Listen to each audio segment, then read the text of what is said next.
When I got the alert from my bank that $80,000 had vanished from my account in a single transaction to Dubai, I never imagined the thief would share my last name, my blood, and the memories of 36 years raising him alone after an accident took his mother from me. Before we continue, subscribe to William's Revenge Stories and hit the notification bell because we have new stories every day. Leave a like and tell us in the comments what city you're watching from. My name is Robert Miller. I'm 64 years old, and for 40 of those years, I worked as an accountant at a respectable firm in Chicago. I learned from a young age that numbers never lie, that every penny has an origin and a destination, and that financial discipline is the backbone of a dignified life. After retiring 3 years ago, I continued to apply those principles with the same rigor. I reviewed my bank statements weekly, kept meticulous records of every expense, and guarded my savings with the prudence of someone who knows the true value of hard work. It was a Tuesday afternoon in September 2024 when my phone buzzed with a notification that made my blood run cold. The message from the bank was brief but devastating. Transaction complete. $80,000. Purpose: Premium Dubai Tour Package, Mediterranean Luxury Travel Agency. My heart immediately started racing. I hadn't authorized that purchase. I hadn't even considered traveling anywhere in recent months. With trembling hands but a mind trained for crisis, I opened the banking app. The balance that should have shown my life savings from honest work now displayed a laughable figure: $2,300. $80,000. Gone. I felt the ground move beneath my feet, but 40 years of professional experience had taught me something crucial. Panic clouds, judgment, and clear judgment is the only useful tool in a crisis. I took 3 deep breaths, closed my eyes, and forced my brain to switch from emotional mode to analytical mode. First question: when exactly did the transaction occur? I checked the details. Just 4 hours ago, at 11 inches the morning. Second question: what information would they need to execute an operation of that size? My account required 2-factor authentication for transfers over $5,000. A password, a verification code sent to my phone, and sometimes an in-person or video call verification. Then the thought I didn't want to face arrived, but one my experience forced me to consider. This wasn't a random hack from some faraway country. Whoever did this had access to very specific, very personal, very intimate information. They knew my full details, my behavior patterns, maybe even my passwords. I got up from the armchair where I had been reading minutes before, completely oblivious to the financial catastrophe brewing, and walked to my small study. There, I kept a metal filing cabinet where I stored physical copies of all my important documents: deeds, contracts, insurance policies, and crucially, records of everyone I had given personal information to in recent years. As I methodically went through each folder, my mind began to reconstruct a conversation I'd had 6 months earlier, in March 2024. My son Andrew, my only child, the boy I raised alone since he was 8 after a drunk driver shattered my world and took my wife, Patricia, had come to visit me one Sunday afternoon. I remember that day perfectly because Andrew rarely visited without a specific reason. We sat on the small terrace of my apartment. He drank the coffee I made for him, and then, with a smile that seemed affectionate at the time but which I now reinterpreted in a completely different light, he said, "Dad, Brenda and I are updating our life insurance policies, and we want to list you as a beneficiary in case anything happens to us. Could you give me a copy of your ID, your social security number, and your full bank details?" Me, being the trusting and proud father I was, didn't hesitate for a second. I even felt flattered that my son was thinking of me that way. I photocopied every document he requested, including my bank card, front and back, to verify the account number correctly, as he explained. I handed him everything in a manila envelope, which he carefully placed in his leather briefcase. Now, sitting in front of that filing cabinet with the bank notification still glowing on my phone screen, that scene took on a completely different meaning. The pieces were starting to fit together in a way that made me physically nauseous. But I needed more than suspicion. I needed certainty. I picked up my phone and dialed the bank's customer service number. After navigating the automated maze of options, I finally got to speak to a human operator. I explained the situation with as much calm as I could muster, emphasizing that I had not authorized the transaction and needed immediate information. The operator, after verifying my identity through an exhaustive security protocol, confirmed that the transaction had been processed using all the correct authorization codes. "Mr. Miller," he said in a professional but slightly bewildered voice, "according to our records, the purchase was authorized using your personal password, the verification code sent to your registered phone number, and a video call confirmation made this morning at 10:45 a.m. "Impossible," I replied immediately. "I was at the grocery store at that time. I have the time-stamped receipt to prove it." There was a significant pause on the other end of the line. "Mr. Miller, we need you to come to your branch in person as soon as possible. This requires a formal investigation. I'm going to place a preventative block on your account and generate an incident report. Can you come in first thing tomorrow morning?" We scheduled an appointment for 9 a.m. the next day with the branch manager, James Peterson, who had handled my banking for years. After hanging up, I sat in silence for several minutes, processing the magnitude of what I was facing. $80,000 was almost everything I had left after helping Andrew with the down payment on his apartment 5 years ago, after financing his wedding 7 years ago, after supporting him financially through his college years and his first unstable jobs. I had been a generous father, perhaps too generous, always prioritizing my son's needs over my own. And now, if my suspicions were correct, that same son had decided my generosity wasn't enough and had taken what I never would have denied him if he had simply asked me for it honestly. But I still couldn't afford the luxury of emotional certainty. I needed evidence. I spent the next 4 hours reviewing every bank record from the last 6 months, looking for patterns, anomalies, any sign I might have missed. And then I found it. 3 small test transactions made 2 weeks ago, each for less than $5, probably to verify that the clone data worked correctly. 2 days after receiving that devastating message, I showed up at the bank branch at 8:50 a.m., carrying a leather folder I had meticulously prepared during those 48 hours of productive insomnia. Inside, I had chronologically organized every bank statement from the last 6 months, screenshots of the suspicious transactions, the grocery store receipt proving my location during the supposed authorization video call, and a 4-page document detailing the entire sequence of events since March, when I gave my data to Andrew. James Peterson received me in his office with a serious expression. We had known each other for over 15 years. He had processed the mortgage for my apartment, managed the savings account for Andrew's college fund, and had been a silent witness to every financial sacrifice I made as a widowed father. When I spread the folder on his desk, he opened it and began to review it with the focus of someone who immediately understands that this goes far beyond a simple banking error. "Robert," he said finally after examining each page, "this has the hallmarks of advanced identity cloning. Whoever did this not only had your basic data, but access to information you would normally only share with people you absolutely trust." I nodded slowly. "James, I need to see the security footage of that authorization video call. I need to know exactly what happened at 10:45 that Tuesday." He hesitated for a moment, clearly debating internally about protocols and regulations, but finally turned his monitor toward me. "Officially, I shouldn't show you this before completing the formal investigation. But given the circumstances and our long-standing relationship, I think you deserve to see it." The recording began to play. The quality was decent, enough to distinguish facial features, and what I saw confirmed my worst fears while simultaneously opening a chasm of new questions.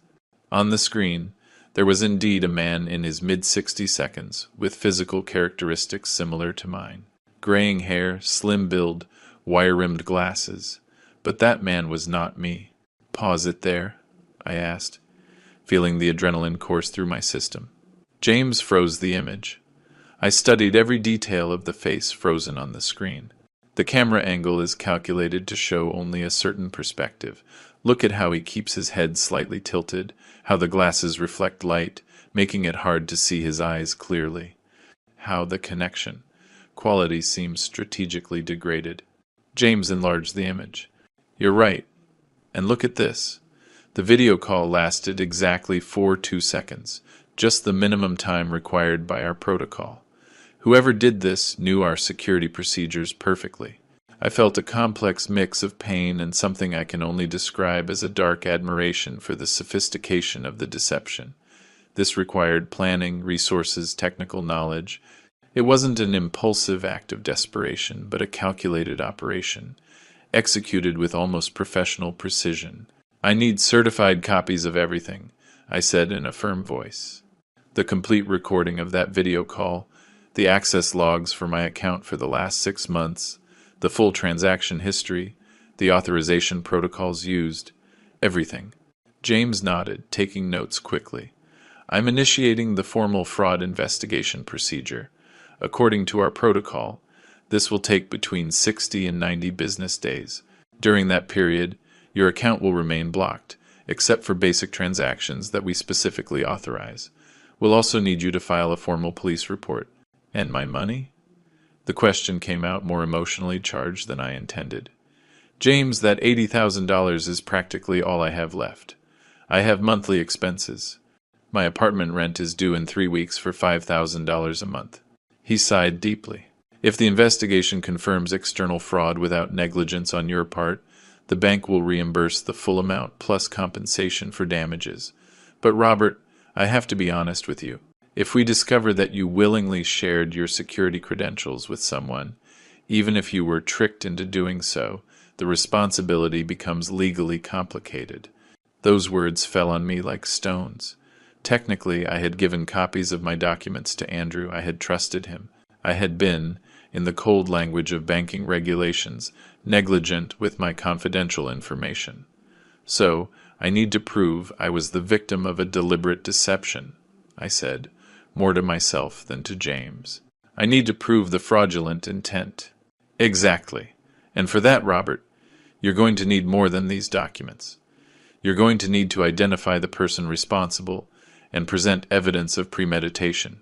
I left the bank 2 hours later with a manila envelope containing preliminary copies of the requested records and an official fraud investigation case number. I also carried something much heavier. The near absolute certainty that my son was involved, combined with the need to prove it without letting myself be consumed by rage or the desire for immediate revenge. I walked for 40 minutes through the streets of Chicago, needing the physical movement to process everything I had just confirmed. My training as an accountant had taught me that emotions are the worst enemy of analytical clarity. I needed to separate the wounded father from the methodical investigator. When I got home, I made strong coffee and spread all the material on my dining room table, turning it into a sort of makeshift operations center. I started building a visual timeline using index cards and photographs, connecting each event with different colored strings based on the type of evidence. Blue for bank transactions, red for personal interactions with Andrew, green for shared documents. As I worked, I remembered something I had almost forgotten. In April, a month after giving him the documents, Andrew had visited me again with a casual excuse about being in the neighborhood.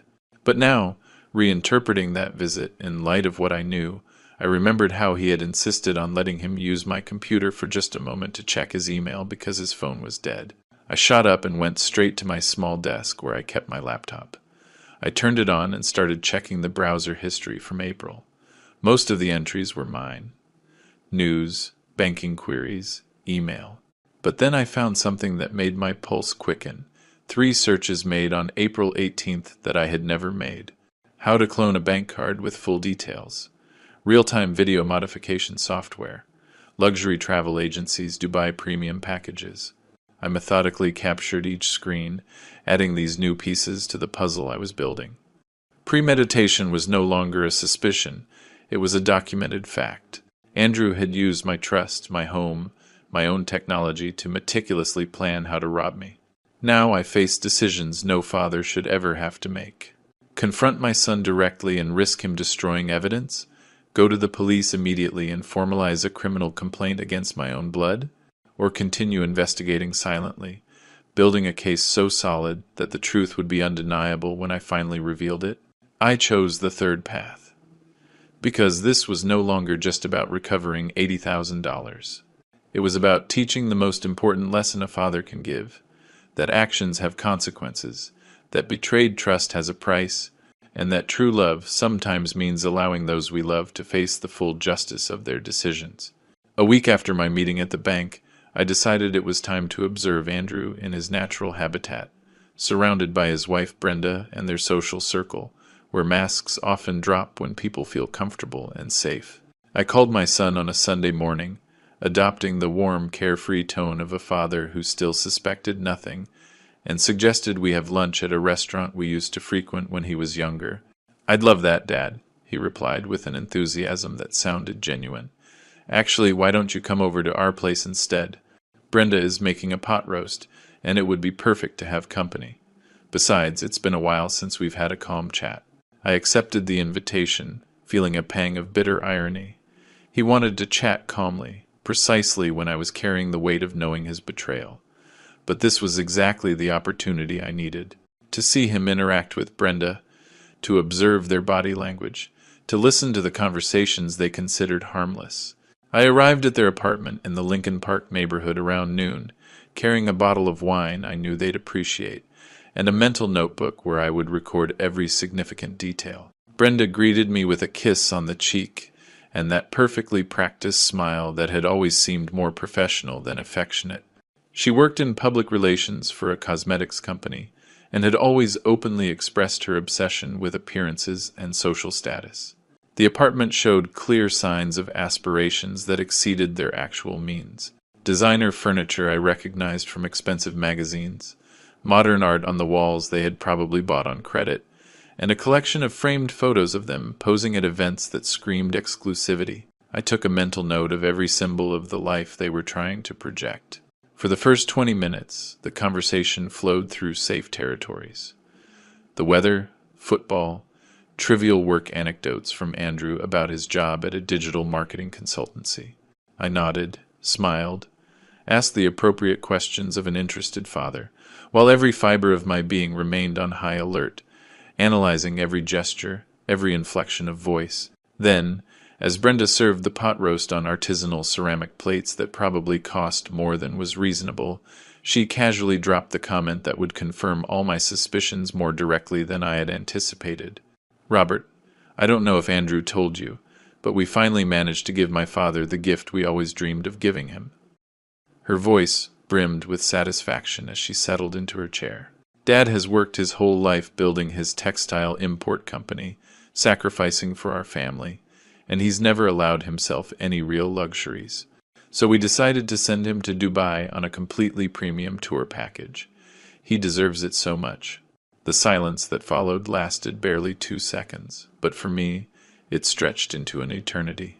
Andrew shot a quick glance at Brenda, a split second where his face showed something between irritation and panic before he composed himself. That micro-expression told me everything.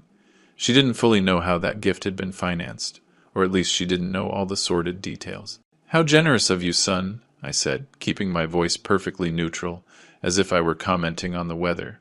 "Dubai is an extraordinarily expensive destination.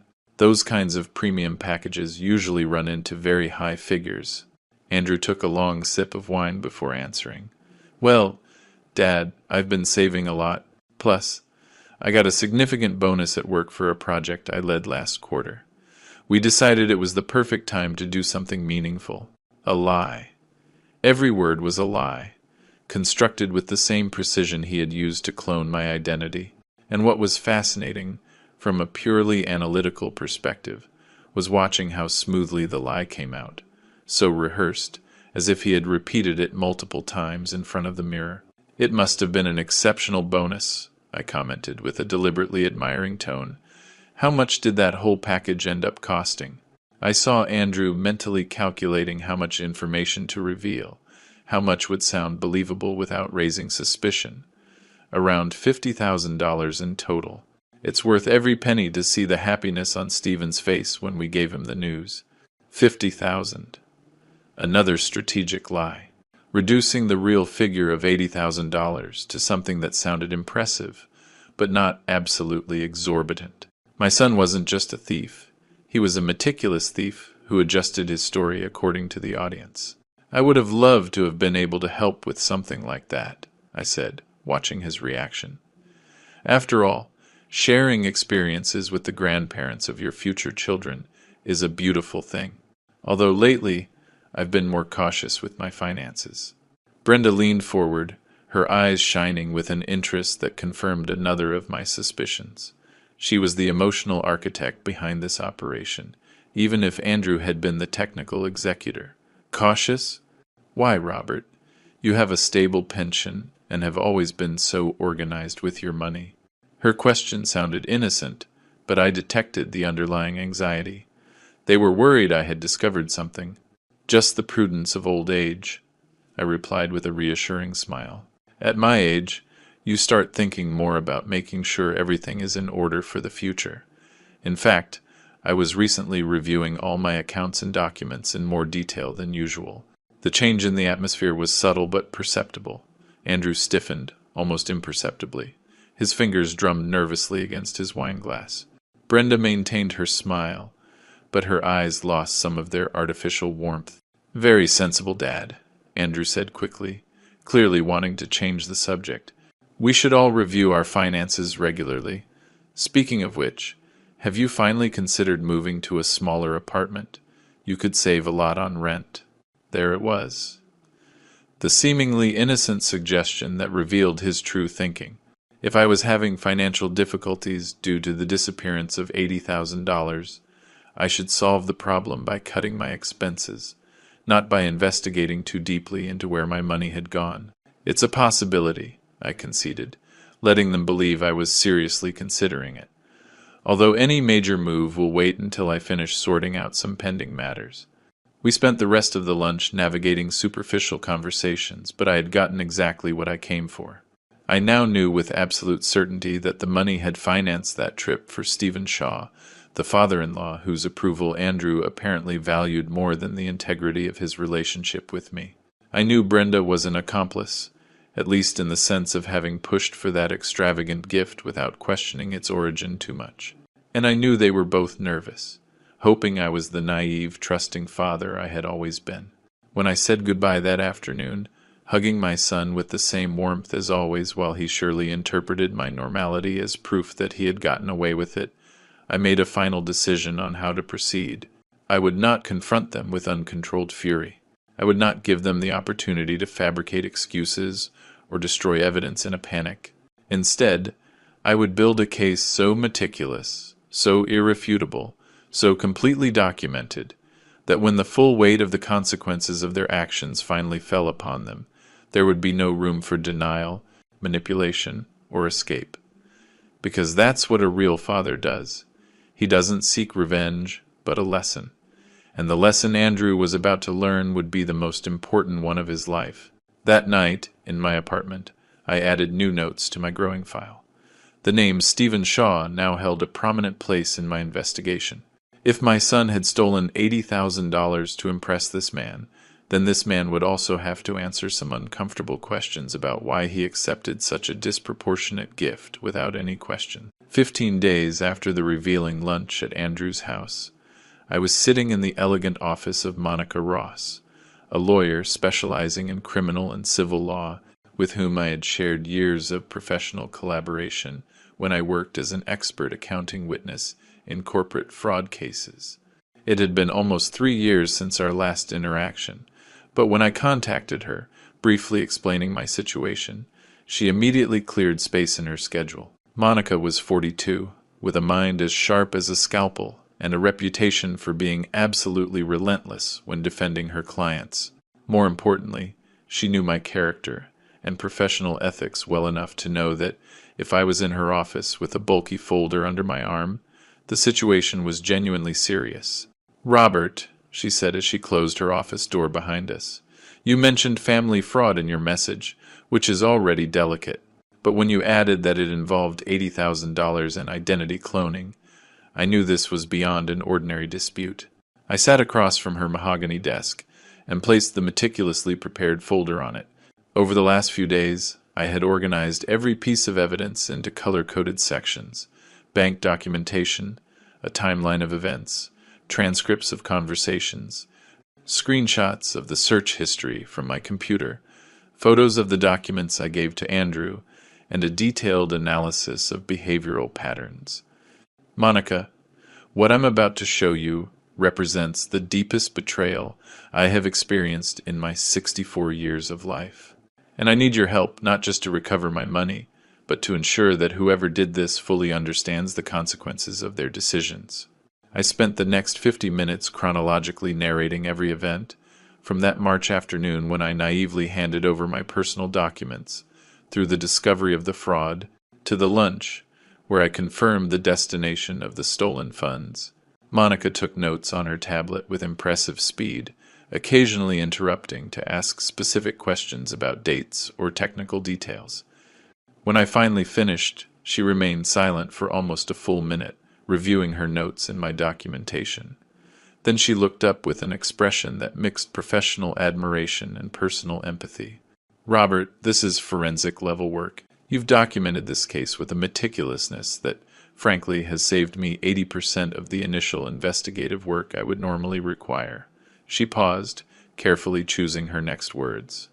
"But before we discuss legal strategies, I need to ask you something fundamental. Are you absolutely sure you want to proceed against your own son? Because once we initiate formal action, there will be no discreet turning back. This will become a public record." The question was valid and expected. I leaned back in my chair, feeling the weight of 48 years of single fatherhood pressing on my shoulders. "Monica, for 36 years, I've been a father, mother, mentor, and financial support for Andrew. I raised him alone after losing Patricia. I sacrificed promotions at work to be present at his school events. I worked countless hours of overtime to pay for his private university when public ones were perfectly adequate. Just because he insisted, I supported him financially through every stumble in his 20 seconds. My voice broke slightly, but I continued. And he decided that all of that didn't matter as much as impressing a vain father-in-law with money stolen from my retirement. Monica nodded slowly. "So, this isn't about revenge.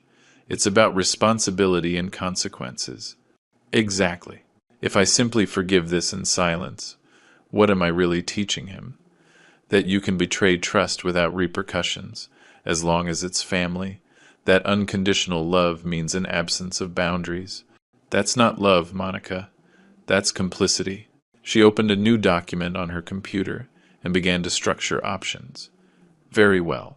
From a legal perspective, you have 3 main avenues we can pursue simultaneously, or sequentially, as you prefer."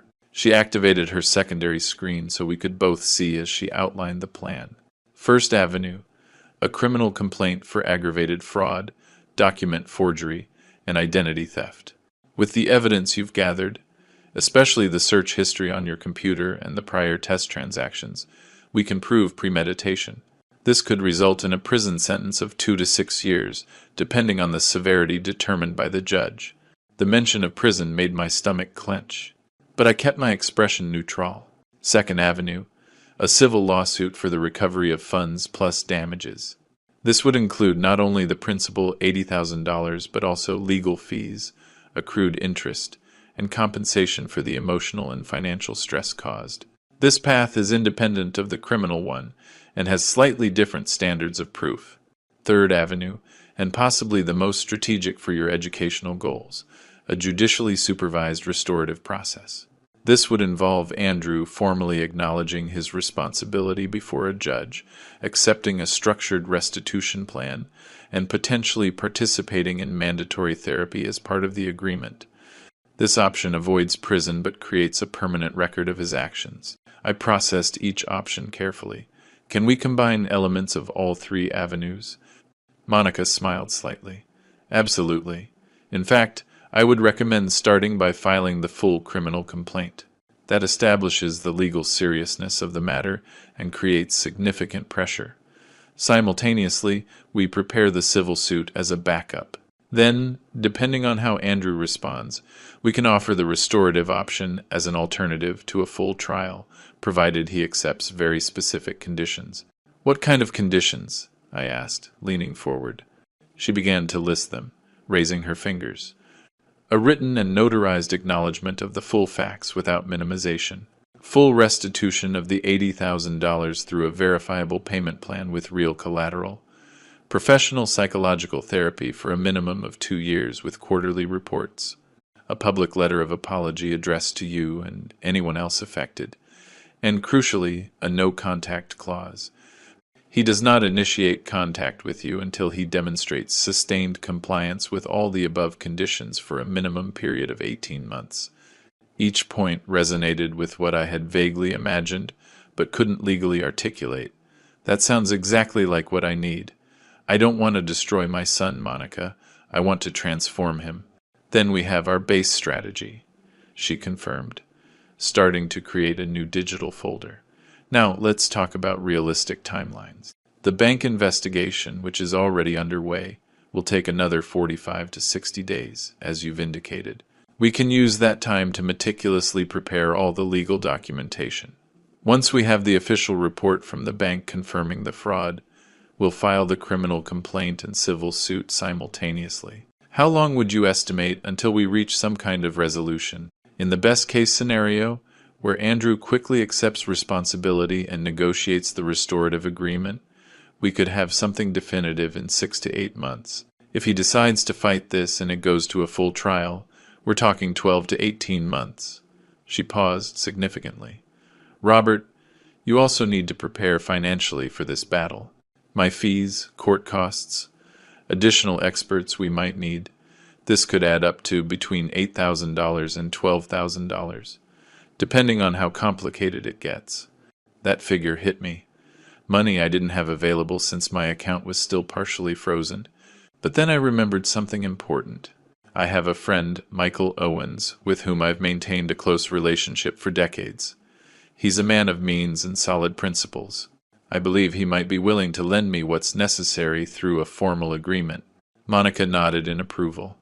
A properly documented loan from a third party also adds to your case, demonstrating that the fraud caused you real financial hardship that required extraordinary measures. We spent the next hour going over technical details, establishing a work schedule, and discussing potential complications. As I was finally preparing to leave, Monica came around her desk and placed a hand on my shoulder. Robert, what you're doing requires immense courage. Many fathers in your position would choose silence out of discomfort or social shame. The fact that you're willing to face this publicly speaks to your integrity. Or my stubbornness, I replied with a bitter smile. No, it speaks to your genuine love, because truly loving someone means helping them face the consequences of their actions, not protecting them from them. 3 weeks after my meeting with Monica, the financial reality of my situation began to manifest in increasingly concrete and urgent ways. My landlord, a man named Carl Morris, with whom I had maintained a cordial relationship for the 8 years I'd been a tenant, called to remind me that the monthly payment of $5,000 for October was due in 5 days, and he hadn't received the usual transfer. Robert, I know you've always been punctual with your payments, he said with an uncomfortable tone, but I need certainty that you can meet it this month. I have my own mortgage that depends on that income. I briefly explained that I was facing a temporary banking issue that would be resolved in the coming weeks, but I heard the skepticism in his silence. I promised to visit him in person before the weekend with documentation to support my situation. After hanging up, I mentally calculated my immediate options. I had about $2,300 accessible in my blocked account for basic expenses. Enough for food and utilities, but absolutely insufficient for rent, the upfront legal fees Monica required, or any additional emergencies. It was time to do something I found deeply difficult. Ask for help. Not out of superficial pride, but because, for my entire adult life, I had been the one offering support to others, especially Andrew. Reversing that role meant admitting a vulnerability that my generation rarely found comfortable, but circumstances didn't allow for emotional indulgence. I called Michael Owens, my friend of 40 years, a college buddy who had pursued an entrepreneurial path while I chose the stability of corporate accounting. Michael had prospered with a chain of hardware stores on the outskirts of Chicago, and more important than his financial success, he was a man whose word was worth more than any legal contract. "Michael, I need to talk to you about a sensitive matter. Could we meet tomorrow?" His response was immediate and warm. "Robert, your voice sounds serious. Are you okay? We can meet today, if it's urgent." We arranged to meet that afternoon at a quiet cafe near the park, far from places where we might run into common acquaintances. When I arrived, Michael was already waiting at a secluded table with 2 coffees served. He was 66, with completely white hair, and the physical robustness of someone who has worked with his hands as well as his mind. I told him everything. I didn't omit a single embarrassing detail, not one painful dimension of how my own son had studied my routines, exploited my trust, and executed a calculated theft that left me on the verge of losing my home. Michael listened without interrupting, his expression gradually transforming from concern to contained indignation. "That boy," he said finally, with a tense voice. "I watched him grow up. I was at his graduation. I congratulated him at his wedding. And now, you're telling me he did this to you, probably while smiling to your face. That's why I need your help, Michael. But not just financially. I need a formal loan of $12,000 to cover my immediate expenses and legal fees while the bank completes its investigation. I'll pay you back with fair interest as soon as I recover my funds. And I need this to be fully documented legally, because that record will strengthen my case, proving the real impact of the fraud." Michael immediately took out his checkbook. "Forget the interest. This is between friends." "No, Michael." My voice came out firmer than I intended. "I greatly appreciate your generosity, but this must be a formal transaction with all the proper legal components. A notarized contract, a payment schedule, market rate interest. Not just because I need it for the legal case, but because if I'm going to teach my son about financial responsibility, I must model how obligations are handled correctly myself." He studied my face for a long moment and then nodded with evident respect. "I understand. Then we'll do it exactly as you say. My lawyer can prepare the contract tomorrow. The $12,000 will be available immediately after we sign." "There's something else I need to ask you," I continued, feeling the weight of every word. "When this goes to court, and it will, I'm going to need character witnesses who can speak about my history as a father, as a professional, as a person. People who know both Andrew and me and can provide perspective on our relationship over the years." Michael extended his hand across the table and squeezed mine firmly. "Robert, I will testify about every sacrifice I saw you make for that boy, about the nights you came to social gatherings exhausted, because you had worked a double shift to pay for his private tutors, about how you turned down opportunities to rebuild your personal life because you wanted to dedicate yourself completely to raising him after losing Patricia. I will say it all under oath if necessary." The emotion threatened to break my carefully maintained composure, but I took a deep breath and kept control. "Thank you, my friend. You don't know how much this means." 2 days later, I was sitting in a notary's office signing a loan contract for $12,000 with clearly established terms. Full repayment in 12 months with a 3% annual interest rate, guaranteed against any reimbursement I received from the bank. Michael signed in front of the notary with the same solemnity as if we were closing $1 million deal. With those funds secured, I could breathe temporarily. I paid Carl the October rent, also giving him a copy of the bank's investigation report and explaining the full situation. He, to my relief, was understanding and agreed to continue the lease on the condition that I keep him informed of the case's progress. I transferred Monica the retainer required to formally begin preparing the legal documents. And then, with my immediate survival assured, I decided to execute the next phase of my plan, an experiment that would definitively reveal my son's true character beyond any remaining doubt. I called Andrew one afternoon in late October, adopting a slightly worried tone, but without excessive drama. "Son, I need to talk to you about something. I've had some unexpected medical expenses lately, preventative tests that the insurance didn't fully cover, and I find myself a bit tight this month. Could you possibly lend me $3,000 for just 60 days? I'd pay you back promptly as soon as I get my next pension payment. The pause that followed was revealing in its duration. I heard breathing on the other end of the line, the sound of someone calculating responses. "Dad, I'd love to help. Really," he began in a tone that tried to sound genuinely sorry. "But right now, Brenda and I are completely stretched financially. We just paid for some renovations in the apartment, and our credit cards are maxed out. Couldn't you ask the bank for some kind of advance or payment plan?" There he was. My son, who had stolen $80,000 from my savings just 6 weeks ago, now denying me a temporary loan of $3,000 with the excuse of being stretched financially. The hypocrisy was so monumental it was almost impressive in its audacity. "I understand perfectly, son. Don't worry, I'll find another solution," I replied, maintaining a sympathetic voice. "These things happen." I hung up and added a detailed note to my growing file. This conversation, which I had legally recorded using an app that notifies both parties of the recording as required by law, was another piece of evidence about his character and his complete lack of remorse or empathy. 3 days later, something happened that I hadn't even anticipated, but which turned out to be an additional gift for my case. Brenda called me. Her voice was laden with that artificial sweetness she used when she wanted something. "Robert, Andrew mentioned you had some medical expenses. I hope you're okay." A calculated pause.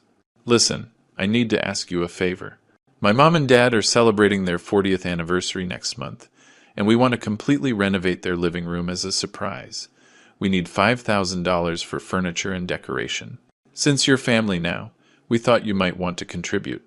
Brenda's request hung in the air for several seconds as I processed the absolute audacity of what I had just heard. She was asking me for $5,000 to remodel her parents' living room when her husband had just refused to lend me $3,000 due to supposed financial difficulties. The cognitive dissonance was so extreme it almost made me laugh, if it hadn't revealed something much darker. They truly believed I was so naive, so manipulable, so desperate for their approval, that I would continue to hand over money without question. "Brenda," I responded in a measured and deliberately calm tone, "I appreciate you considering me part of the family for these kinds of collaborations. However, as I mentioned to Andrew a few days ago, I'm going through a period of temporary financial adjustment. Recent medical expenses have consumed more resources than anticipated, and I must be prudent with my financial commitments until I'm stable again." The change in her tone was instant and brutal, as if a porcelain mask had been removed to reveal the real face beneath. "Seriously, Robert? Medical expenses? You've had a generous pension for years, and I know you've saved money your whole life. It's just a family contribution. My father helped Andrew when we first got married by lending him $10,000 interest-free for our furniture. You can't return that gesture now that we can finally give something back to him?" So much to unpack in that short paragraph. First, the revelation that Stephen had lent Andrew money I knew nothing about, and that was probably never returned. Second, the use of the term "return the gesture," as if I owed some moral debt to a man I barely knew. Third, and most revealing, the implication that my story about financial difficulties was a convenient fabrication. "Brenda, I understand your perspective, but my current financial situation does not allow me to commit that amount," I maintained, my voice firm but polite. "I'm sure you'll find other ways to celebrate your parents' anniversary without needing to completely remodel their living room." What happened next confirmed every suspicion I had developed about this woman's character during the years she'd been married to my son. Her voice rose in volume, and the superficial courtesy completely vanished. "You know what, Robert? I always knew you were selfish. Andrew told me how you hoarded all your money for yourself for years instead of helping him get better established when he was young. How you made him work mediocre jobs while you sat in your comfortable accountant's office. And now, when your family finally needs you, you make up excuses about imaginary medical expenses." Every word was a pearl of gold for my legal case. The recording continued to capture everything as I remained silent, letting her dig herself deeper.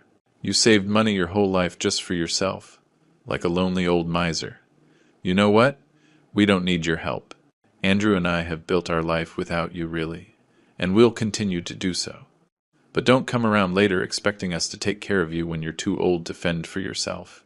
The final threat was particularly interesting from a psychological perspective. She was projecting guilt onto me for not financing their lifestyle while simultaneously threatening future abandonment, all with no apparent awareness of the contradiction. "Brenda," I said finally when she paused for breath, "I'm sorry you feel that way. I hope you and Andrew have a wonderful day. Take care." I hung up before she could continue. I immediately saved the recording in 3 different locations: an encrypted cloud, an external hard drive, and a copy sent to Monica. Then I sat in my armchair and allowed the sadness of it all to wash over me for 5 full minutes. Not sadness for the money or the baseless accusations, but for the absolute clarity that the son I raised and the family I had accepted as an extension of my own saw me solely as a financial resource to be exploited. That night, as I reviewed all the evidence accumulated so far, I understood something fundamental. I had been an unwitting facilitator of this dynamic. For years, every time Andrew faced a consequence for a poor decision, I showed up with a financial solution. When he chose an unnecessarily expensive university, I paid. When he wanted an extravagant wedding that exceeded his budget, I contributed generously. When he bought a car beyond his means and couldn't keep up with the payments, I lent him money that was never returned. I had taught him, unintentionally but with perfect consistency, that there would always be a financial safety net regardless of his decisions. I never let him fully face the natural consequences of living beyond his means. And now, he had simply escalated that pattern to a criminal level, probably rationalizing that my money was essentially his anyway, just temporarily held by me. This understanding didn't excuse him in the slightest, but it helped me contextualize how we had gotten here. And more importantly, it reinforced my determination that this time would be different. This time, the consequences would be complete, unavoidable, and educational. The next day, I documented the incident with Brenda in a detailed report for Monica, including a full transcript of the conversation and an analysis of the glaring contradictions in her claims. She responded with a concise message. "This is procedural gold. It demonstrates a pattern of manipulative behavior and a disconnect from the reality of her impending legal situation." Meanwhile, the bank investigation was progressing on schedule. James kept me informed weekly. The digital forensics experts had traced the fraudulent transaction to a specific device that, through IP address analysis and usage patterns, corresponded to Andrew's residential location. They had recovered metadata from the faked video call, showing the use of real-time facial modification software, exactly the type of program Andrew had researched on my computer in April. "Robert," James told me in our last meeting, "the case from a technical perspective is absolutely closed. Your son executed this with considerable sophistication, but he left digital fingerprints every step of the way. When we submit the final report in 3 weeks, it will be irrefutable." "And the bank's position on reimbursement?" I asked, though I already knew the likely answer. "Given that the security breach involved vulnerabilities in our verification system that someone with technical knowledge could exploit, the bank will assume full responsibility. You will receive a reimbursement of $80,000 plus an additional $6,000 as compensation for the inconvenience and damages." "But Robert," he paused significantly, "this means the bank will also be filing its own independent criminal complaint against the person who executed the fraud. It will no longer be just your personal decision whether to proceed legally." That information altered the landscape. Even if I, in some moment of paternal weakness, considered withdrawing my complaint, the bank would proceed anyway to protect its interests. Andrew would face legal consequences regardless of my forgiveness. Strangely, that brought me a certain peace. The decision no longer rested solely on my shoulders. The justice system would move with its own inertia, and my role would simply be to ensure that the process included an educational and restorative component, rather than being purely punitive. I spent the next few days in an almost meditative state, mentally preparing for what was to come.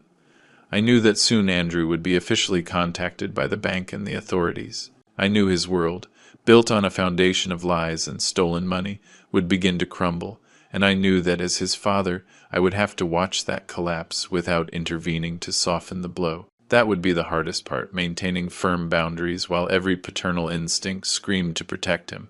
But protecting him now would be condemning him to never learn, never grow, never become the man of integrity I had tried to raise. Sometimes, the deepest love is shown not in the rescue, but in allowing the fall to happen. 2 months after that bank notification detonated this whole nightmare, I received the call I had been both anticipating and dreading. It was James from the bank. His voice was laden with the formality of someone about to communicate critically official information. "Robert, the forensic investigation has concluded. The results are definitive, and we have proceeded according to legal protocol. This morning, we formally notified Andrew Miller that he has been identified as directly responsible for the fraud through irrefutable digital evidence. We have also informed the competent authorities. He should expect to be contacted by the Economic Crimes Unit within the next 48 hours. I thanked him for the information in a voice I barely recognized as my own. I hung up and just sat there, staring out the window of my small apartment, processing that there was no turning back now. The mechanism of formal justice had been activated, and it was rolling forward with its own momentum. I didn't have to wait long to see Andrew's reaction. Just 3 hours later, I heard frantic banging on my door, so violent that for a moment I feared he would break it down. I looked through the peephole and saw my son, his face contorted, sweaty, his eyes wild with something between panic and fury. I opened the door, and before I could say a word, he burst inside, pushing me slightly to the side. His behavior was so different from any previous interaction that, for the first time, I felt something akin to physical fear in his presence. "What the hell did you do, Dad?" The words came out like spit, his voice trembling with uncontrolled emotion. "You called the bank. You told them it was me. Do you have any idea what you've unleashed?" I calmly closed the door and turned to face him, keeping a safe distance. For the first time in 2 months, there was no strategic calculation in my mind, only the raw pain of a father confronting the reality of what his son had become. "Andrew," my voice came out broken but firm, "I didn't have to tell them anything. The digital evidence you left led them directly to you. Every search on my computer, every test transaction, every electronic footprint you thought you had erased, the forensic experts reconstructed everything." I watched as his expression went through multiple stages: denial, calculation of possible defenses, and finally, something that might have been remorse if it weren't so mixed with self-pity. "I was going to pay you back," he said, his voice losing volume but not its accusatory tone. "It was temporary. I just needed to impress Stephen, to show him I could do something big for him. You don't understand the pressure I've been under, how he looks at me with contempt every time I mention my salary, how Brenda has to endure constant comparisons to her siblings who married more successful men." Every word was a revelation of his distorted priorities. He wasn't confessing out of genuine guilt, but justifying, rationalizing, blaming external circumstances for a conscious decision to commit fraud. "So, you stole $80,000 from your father to win the approval of a vain father-in-law." My voice rose for the first time, decades of patience finally cracking. "That's your justification? Do you know what that $80,000 represented to me, Andrew? You have more saved," he exploded, finally revealing the thought that had likely been fueling his rationalization from the beginning. "I know you have money saved. You worked for 40 years. You live modestly. You never spend on anything. That money was just sitting there in your account with no purpose." The accusation was so absurd, so profoundly misinformed about my real financial situation, that it almost made me laugh hysterically. He had no idea that the $80,000 was practically everything I had left after funding his expensive education, his extravagant wedding, the down payment on his apartment, and years of never-repaid loans. "Andrew, look at me," I said with an intensity that made him pause mid-rant. "That $80,000 was almost my entire retirement savings. After everything I invested in your upbringing, your education, your multiple financial bailouts. That was what I had left to live my final years with basic dignity. I saw genuine shock cross his face, as if he truly had never made any calculation about my real financial situation. He had assumed, with the blind confidence of a perpetually subsidized child, that I had unlimited resources hidden somewhere. I didn't think, he started, but the words died on his lips. You didn't think, I completed for him. You didn't think, because you've never had to think about real consequences. Every time you made an irresponsible financial decision, I showed up to rescue you. Every time you lived beyond your means, I filled the gap. I unintentionally trained you to believe that my money was an extension of yours. Tears began to roll down his cheeks, but I couldn't tell if they were from genuine remorse or simply fear of the legal consequences he now faced. Dad, please. His voice took on a pleading tone I hadn't heard since he was a small child. I can fix this. I'll talk to the bank. I'll explain it was a misunderstanding, that you had given me verbal permission and there was confusion about the amounts. I can pay the money back. Please, tell them to drop the charges. I never filed a formal complaint, Andrew. I didn't have to. The bank discovered the fraud during its routine security investigation, and they filed an independent complaint to protect their systems. Even if I wanted to stop this now, which I don't, it's no longer in my hands. I watched him process that information, the reality setting in that he had crossed a point of no return. His body literally deflated, shoulders slumping, posture collapsing. Why? He whispered finally. Why didn't you come to me when you found out what happened? Why didn't you give me a chance to explain, to fix it discreetly? That question revealed that he still didn't understand the fundamental magnitude of what he had done. He thought this could be handled like an ordinary financial transaction, like any of the dozens of previous times I had softened the consequences of his poor decisions. Because this isn't about the money, son. It was never about the money. I walked toward him, looking him directly in the eyes with an intensity that made him back away slightly. This is about the conscious decision you made to plan for months how to rob me, to study my routines, to use my trust as a weapon against me, to look me in the eye during that lunch at your house, knowing full well what you had done, while I still treated you with love and respect. I love you, Dad, he said desperately. Maybe, but you don't respect me. And without respect, love is an empty word. The words came out with the weight of 40 years of single fatherhood. For 36 years, I taught you values, honesty, integrity, responsibility, and somewhere along the way, you decided those values applied to others, but not to you, especially not when it came to my money. Andrew collapsed onto my sofa, his head in his hands, sobbing openly now. A part of me, the part that had rocked this child when he cried from nightmares, that had bandaged his scraped knees, that had celebrated every small achievement, wanted to comfort him. But the wiser part, the one that understood that true love sometimes requires allowing necessary pain, held firm. What's going to happen now? He asked between sobs. You're going to face a legal process for fraud, document forgery, and identity theft.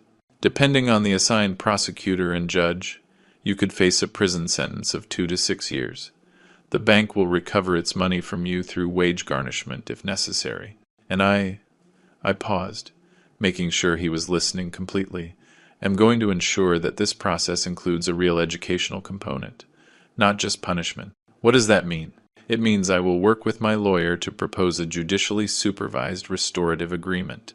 If you accept very specific conditions, including a full acknowledgement of responsibility, mandatory psychological therapy, and no contact with me until you demonstrate genuine change, we might avoid prison.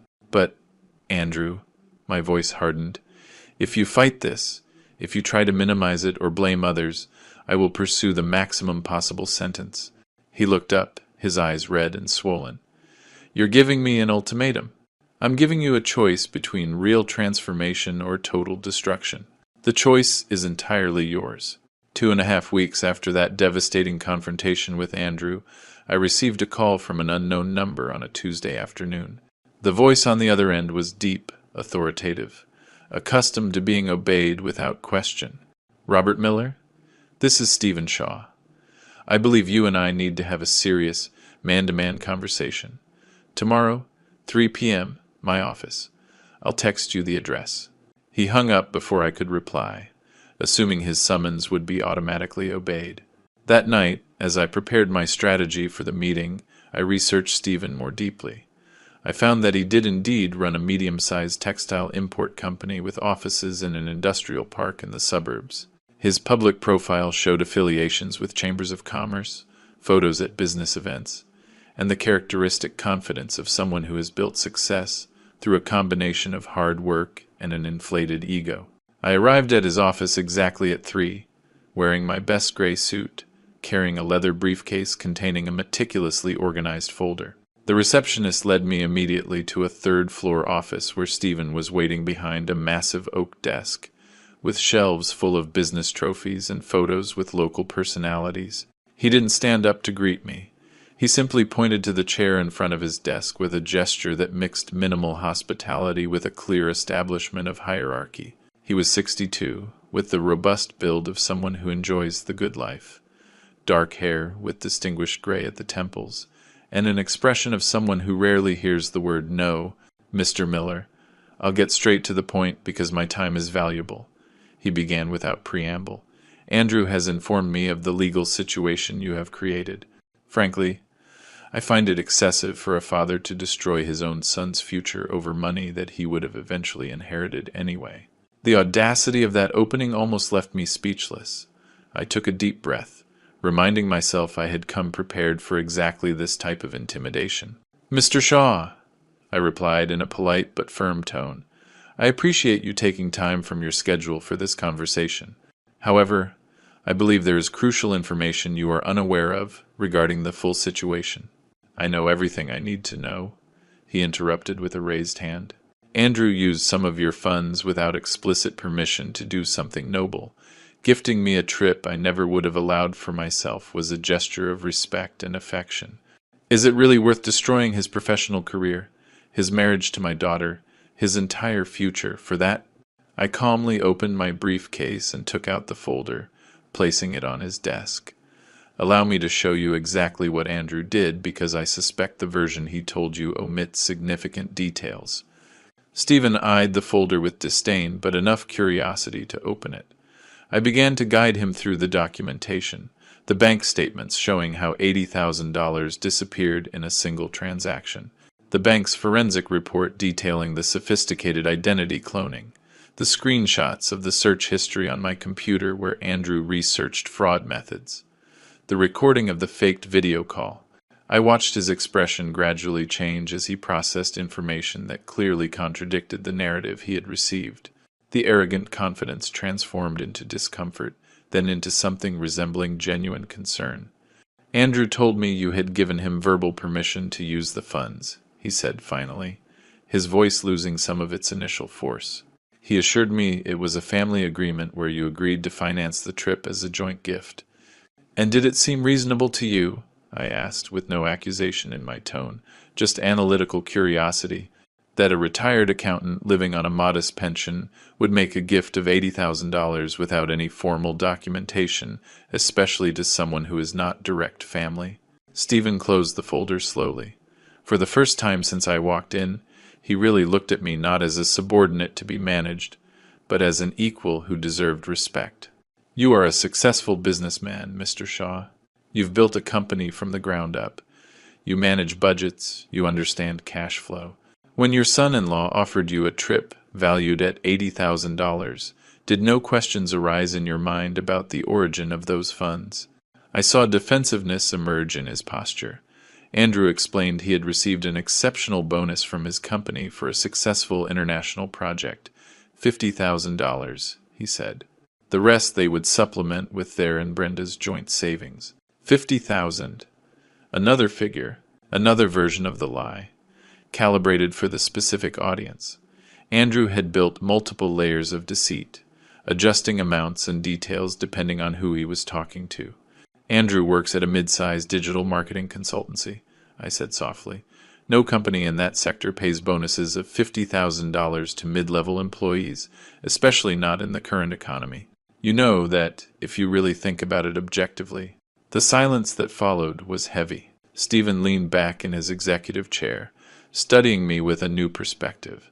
When he spoke again, his tone had changed completely, the arrogance replaced by something more thoughtful. "What do you want from me, Mr. Miller?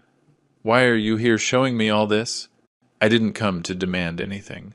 I came because you summoned me," I replied.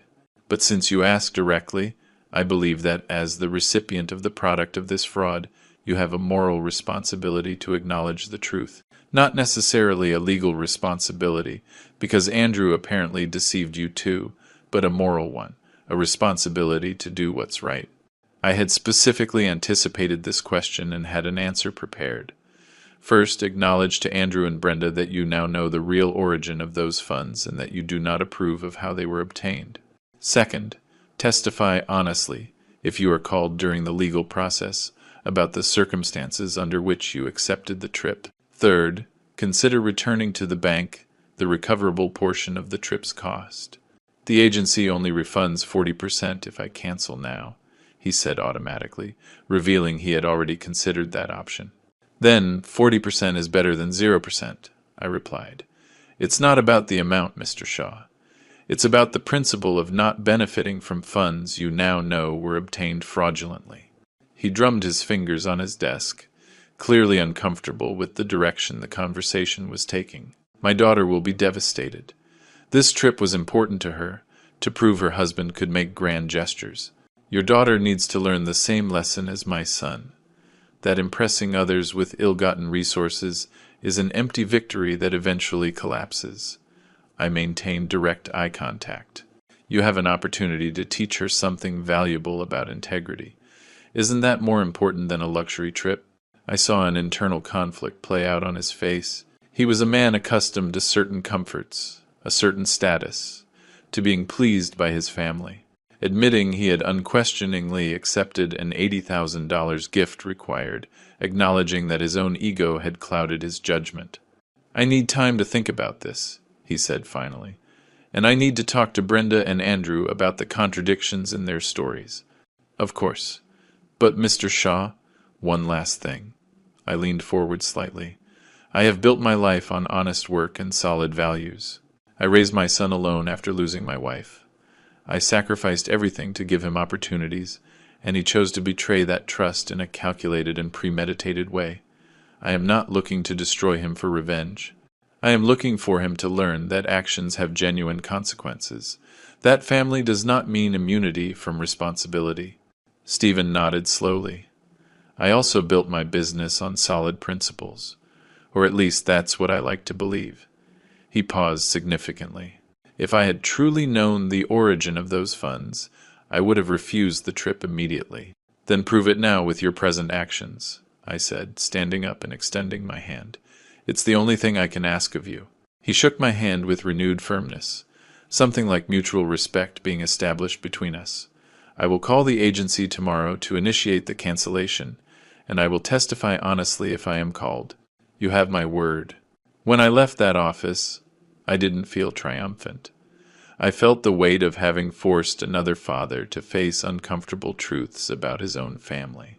But I also knew that real justice requires everyone involved to assume their part of the responsibility, not just the direct perpetrators of the fraud, but also those who benefited from it, consciously or unconsciously. 4 months after that bank notification transformed my existence, I finally received the document I had been waiting for. The complete official report from the bank's forensic investigation, certified by a notary and accompanied by a formal declaration of civil and criminal liability against Andrew Miller. The envelope arrived on a Friday morning via certified mail, and I spent the next 3 hours reading every page of the 247 that made up the technical file. The experts had done extraordinary work. They tracked not only the main $80,000 transaction, but also 19 prior access attempts to my account from April to August, including the 3 small test transactions I had initially detected.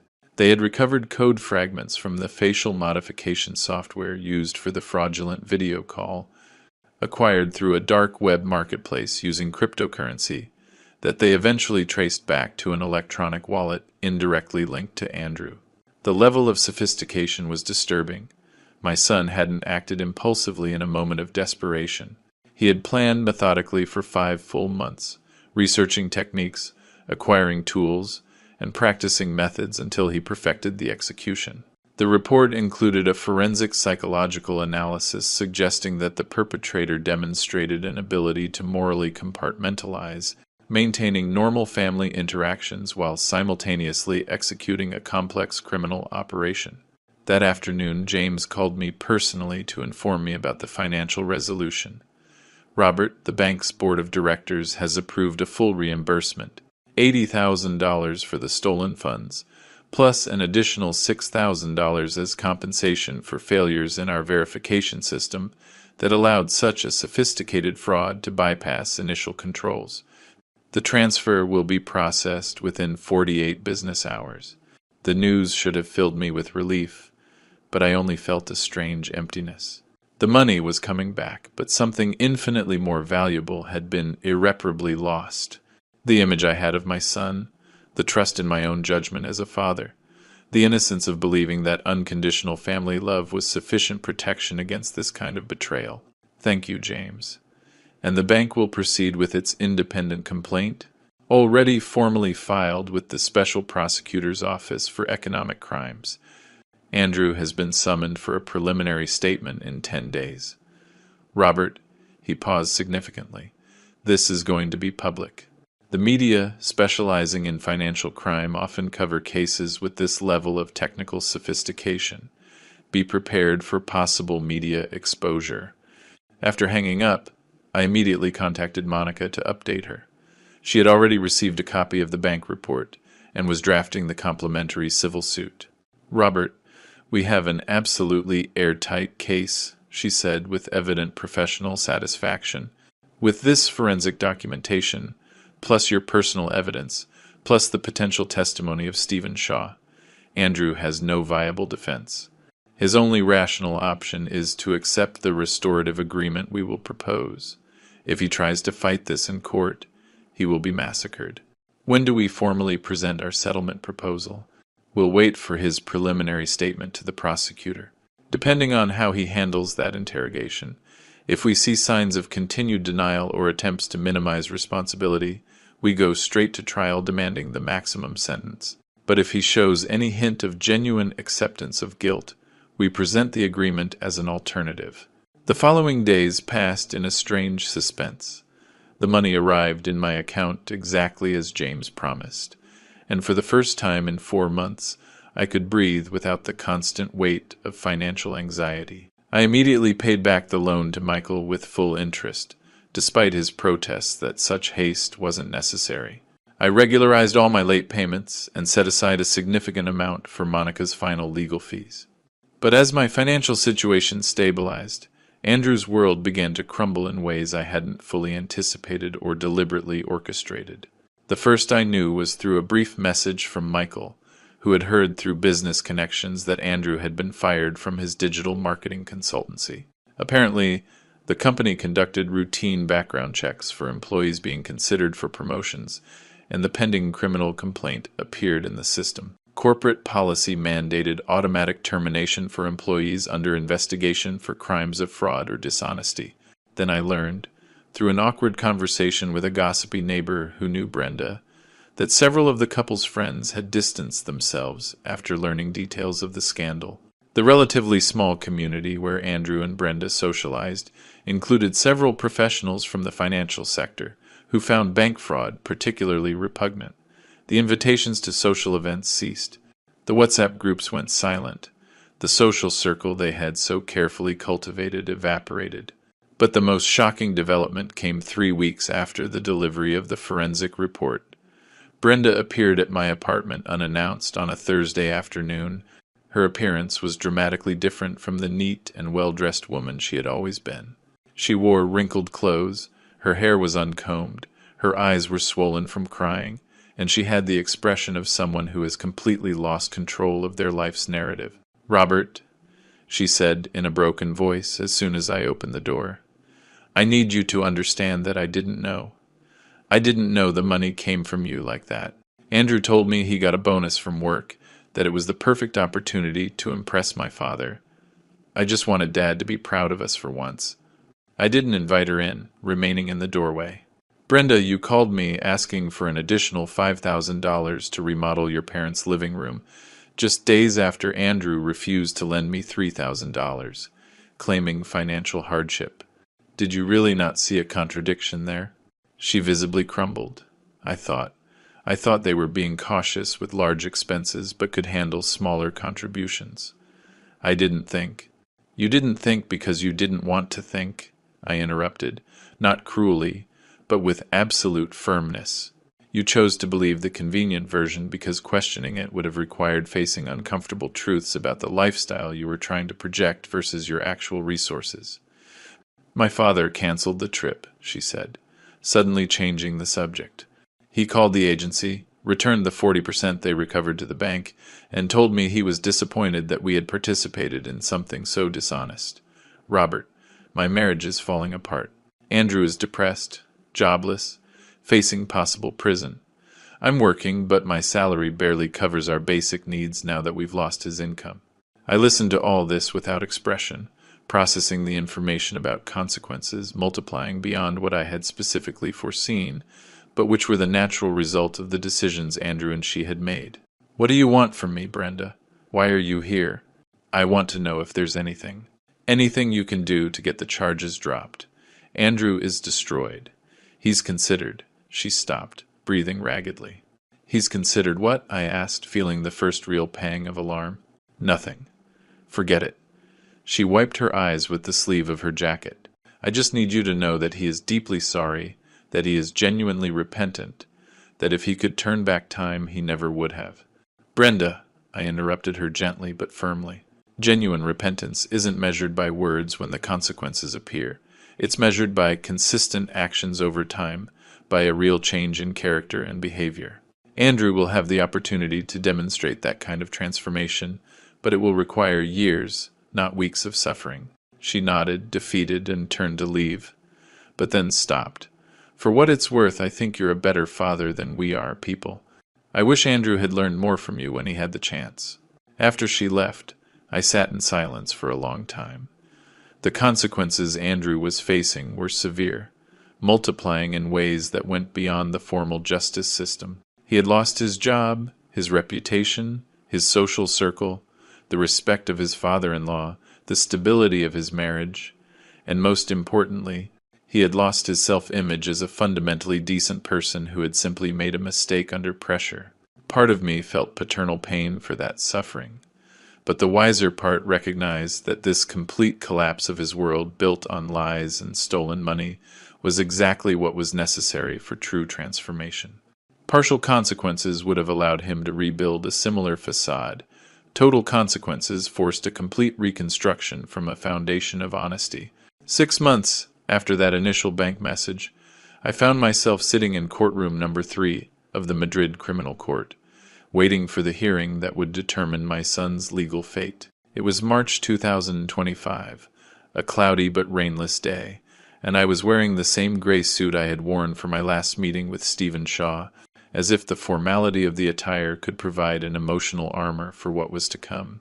Monica was sitting to my left, reviewing final notes on her tablet. Across the room, Andrew was flanked by his defense attorney, a middle-aged man named Fernando who had likely taken the case more out of financial need than conviction in his client's innocence. Brenda sat in the row behind them, visibly nervous, wringing a paper tissue between her fingers. When Andrew saw me enter, our eyes met briefly. He had lost a noticeable amount of weight over these months. His face showed lines of stress that weren't there before, and his eyes had the sunken quality of someone who has slept little and worried much. His expression held a mixture of shame, resentment, and something that could be interpreted as a silent plea. Judge Mary Evans entered promptly at 10 a.m. She was about 50, with a reputation for being fair but tough on financial crimes, and a way of looking at you that suggested she'd seen every kind of human justification and was no longer impressed by any of them. Good morning. We are here for the preliminary hearing in the case of the public prosecutor and Central Iberian Bank versus Andrew Miller, accused of aggravated fraud, document forgery, and identity theft. Mr. Miller, do you understand the charges brought against you? Andrew stood up awkwardly. Yes, Your Honor, his voice barely audible. And how do you plead? There was a pause that seemed to stretch for an eternity. This was the crucial moment Monica and I had discussed exhaustively. If Andrew pleaded not guilty and tried to fight the case, we would proceed with a full trial, where the evidence would crush him. If he acknowledged guilt, we would open the door for the restorative agreement we had meticulously prepared.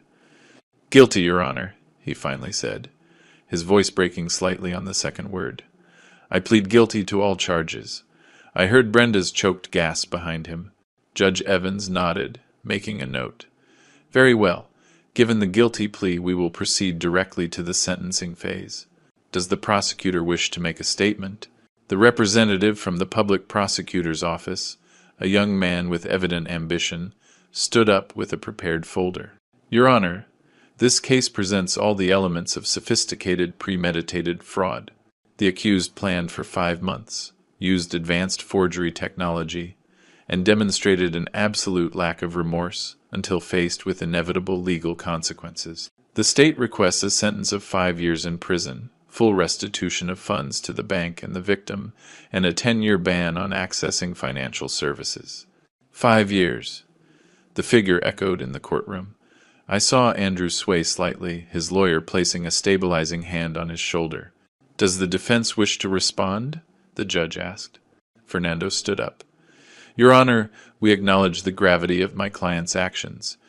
However, we note that he has no prior criminal record, that the victim is his own father, with whom a relationship of trust existed, which he unfortunately exploited, and that he has already suffered significant consequences: loss of employment, destruction of his professional reputation, and the breakdown of family relationships. We request leniency and consideration of an alternative sentence with a rehabilitative focus." The judge turned towards where I was sitting. "Mr. Robert Miller, as the direct victim of this crime, you have the right to make a statement before this court if you so choose.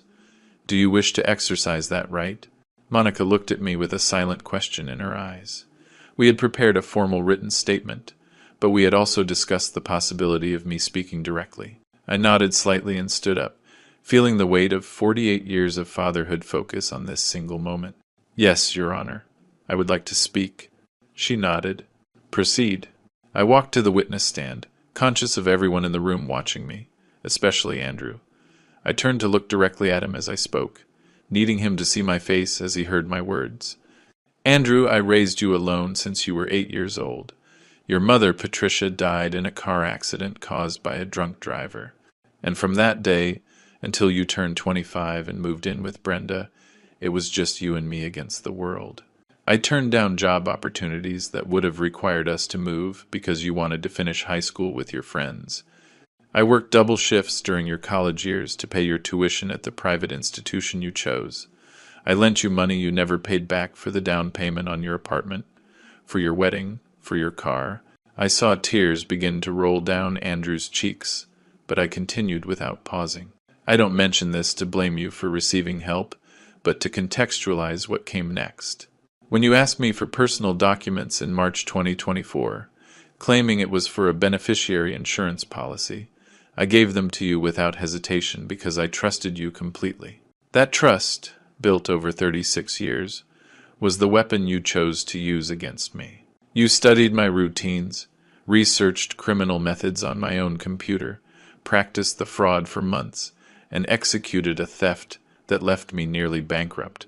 My voice cracked slightly, but I forced myself to continue.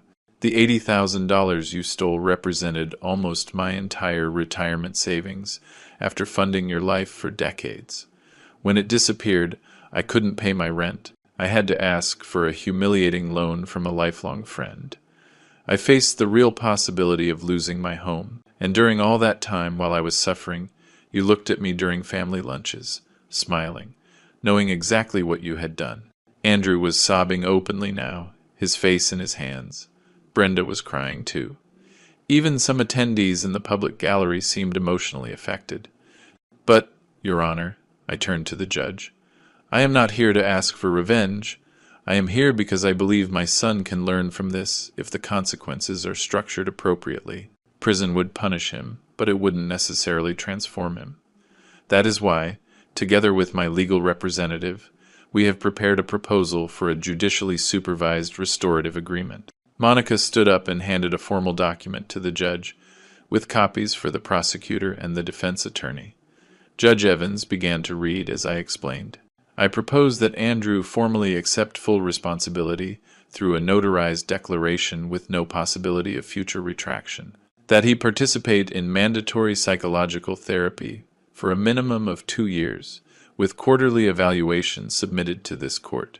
That he perform 200 hours of community service in organizations that support victims of financial fraud, and that he accept complete non-contact with me until he demonstrates, through sustained actions over 18 months, a genuine transformation of character. The judge looked up from the document. This is an unusually detailed and structured proposal. Mr. Prosecutor? The prosecutor seemed conflicted. Your Honor, we recognize the victim has a significant voice in determining sentencing. However, we are concerned about setting a precedent for reduced sentences, for sophisticated fraud.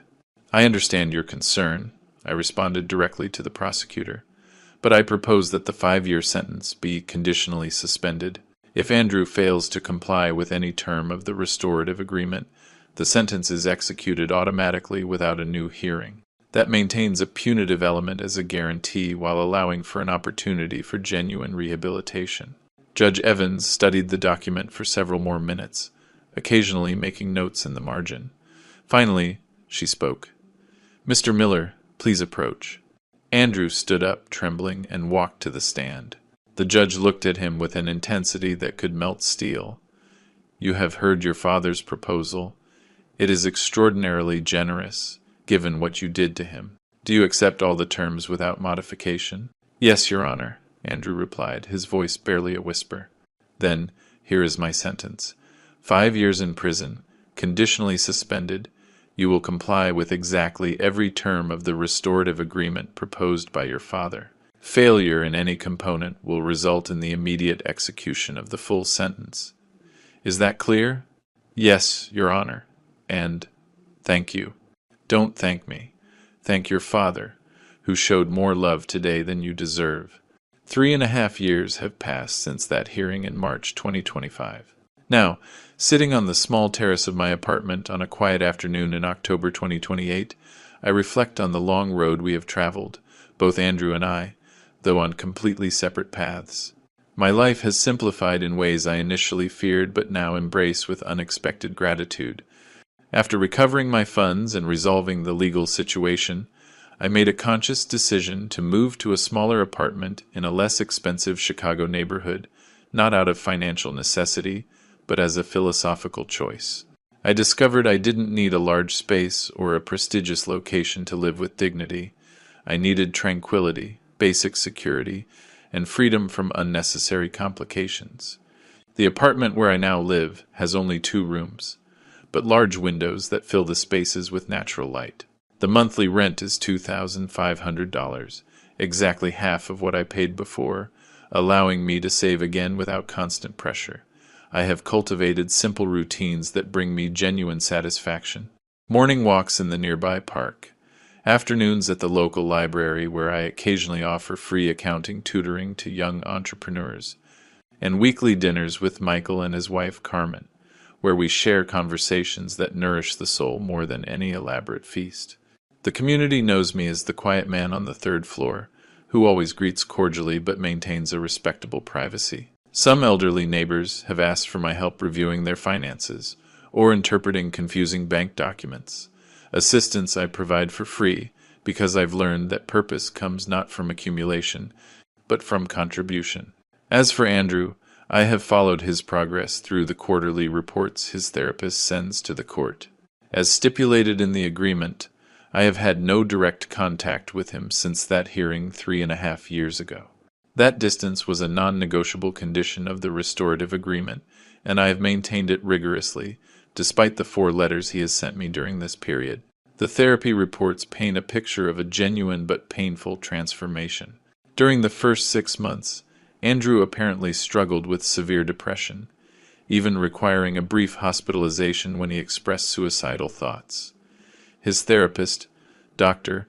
Isabella Morris, wrote in her first quarter report, the patient is facing a complete collapse of his previous identity, built on appearances and external validation. He is beginning the difficult process of rebuilding a sense of self based on genuine internal values. Brenda stayed with him during that critical first year, something I honestly didn't anticipate. She also began therapy, both individual and couples, and according to the reports, their marriage survived but was fundamentally transformed. They learned to live on a tight budget, in a smaller apartment, without the social circle they had valued so much. Apparently, that forced simplicity revealed if there was any real substance beneath the surface of their relationship. Andrew found a new job, not in digital marketing where his reputation was destroyed, but in a distribution warehouse managing inventory and logistics. Physical, humble work, far below his educational qualifications. But according to his therapist, that forced status downgrade was crucially educational. For the first time in his adult life, he worked alongside people who lived with real economic constraints, who had no family safety nets, who had learned resilience through necessity. The second year brought more visible progress. Andrew completed his 200 hours of community service at a financial fraud victims association, where paradoxically, his technical knowledge of how these crimes are executed proved valuable in educating seniors about warning signs. The program coordinator wrote a note attached to the fifth quarter report. Andrew demonstrates genuine empathy with the victims. He has shared his own story as a cautionary tale in 3 community workshops, showing considerable vulnerability. The letters Andrew has sent me have evolved remarkably in tone and content. The first, sent 6 months after the sentencing, was full of desperate apologies and pleas for immediate forgiveness. I did not reply, adhering strictly to the terms of the no-contact period.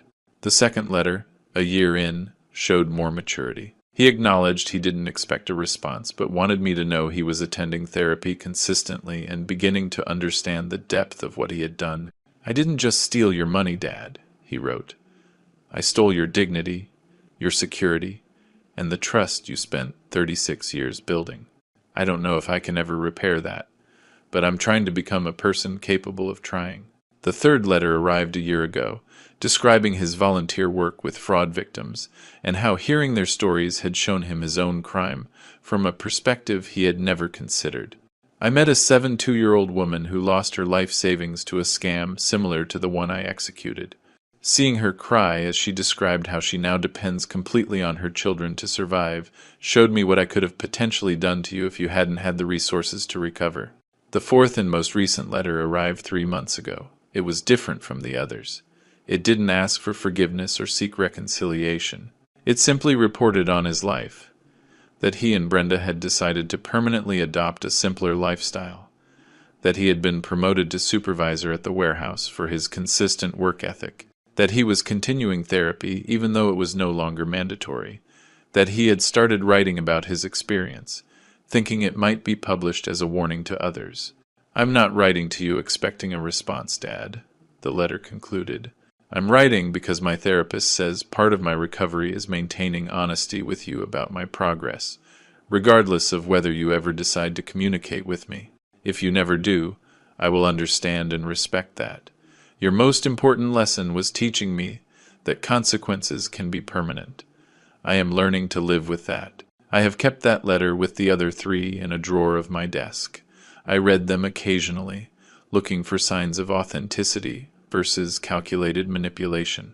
After 40 years as an accountant specializing in fraud detection, I've developed a fairly reliable instinct for distinguishing genuineness from performance. And honestly, the last 2 letters sound genuine in ways the first 2 did not. But I haven't responded. Not because I seek to punish him forever, but because true transformation isn't measured in years, but in the consistency of actions over time. Andrew needs to prove that the changes he has made are permanent, not just a prolonged performance designed to regain access to me. Michael, who knows the whole story and has been my confidant during these years, asked me a month ago if I would ever consider re-establishing contact with Andrew. "When I'm ready," I replied honestly. But I won't be ready until I am completely certain that he has learned the fundamental lesson, that integrity is not something you demonstrate when it's convenient, but what you maintain, especially when it's difficult. The whole experience has taught me truths about fatherhood I wish I had understood decades ago. Being a good father doesn't mean protecting your children from the consequences of their actions. It means loving them enough to let them face those consequences completely, with emotional support, but without a rescue. It means setting clear boundaries, even when it breaks your heart to maintain them. I have also discovered that there is a rich life after a devastating family betrayal. The popular narrative suggests such betrayals destroy you permanently, that you never fully recover. But I have found the opposite. You can rebuild a more authentic life based on genuine relationships with people like Michael, who demonstrate real loyalty, on a purpose found in community contribution, on the peace that comes from living by your values, even when it's costly. Sometimes, on quiet afternoons like this, I wonder what I would say to Andrew if we were to meet tomorrow. I think I would say this: Son, I loved you enough not to rescue you when you would have settled for a temporary rescue. I loved you enough to demand complete transformation instead of premature forgiveness, and if you have truly changed, as your letters and the reports suggest, then the most painful lesson I ever taught you turned out to be my most valuable gift, that true character is forged in the fire of fully faced consequences. Perhaps one day, when the court declares satisfactory fulfillment of all the terms of the agreement, and when I am sure that enough time has passed to validate permanent changes, I will agree to have a coffee with my son, I will listen, I will evaluate, and I will decide if there is a path towards some kind of rebuilt relationship. But for now, I live my life with hard-won tranquility, knowing I did the right thing even when it was the hardest thing, and that, in the end, is all any parent can truly control: their own actions, their own values, their own unwavering integrity, even when the world calls for compromise. Real justice is not always swift or clean, but when it is genuine, it transforms not only the guilty but also the one who was wronged, teaching us both who we really are when all illusions fall away. If you liked this story, give the video a like, subscribe to the channel, and share your thoughts in the comments. To hear the next story, click on the box to the left. Thanks for watching. Yeah,